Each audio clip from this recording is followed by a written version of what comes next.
Dumalo po si RJ Bautista sa puntod ng kanyang kapatid na si Ramjan Revilla sa Cavite.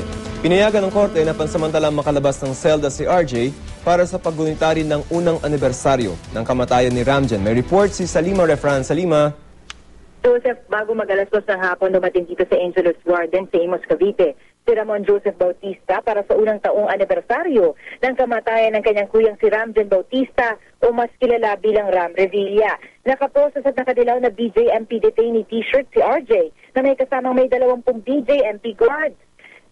Binigyan ng korte si RJ ng 6 na oras para bisitahin ang puntod ng kanyang kuya.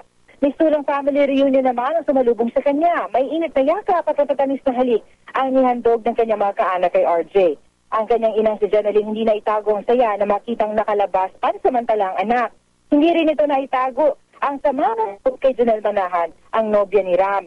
Nakarating kay Jeneline ang pagdanais ng dalaga na bisitahin ang puntod ni Ram. Pero pakiusap ni Jeneline, wag na lang daw.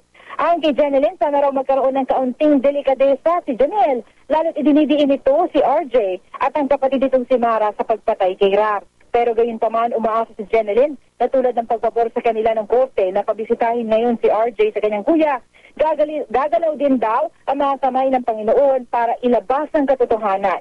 Naghanda ang pamilya ng slideshow presentation at pagpapalipad ng logo. Ngayong araw, Oktubre 28, noong nakaraang taon, binaril at pinagsasaksak si Ramjan. Joseph? Okay, maraming salamat, Salima Refran.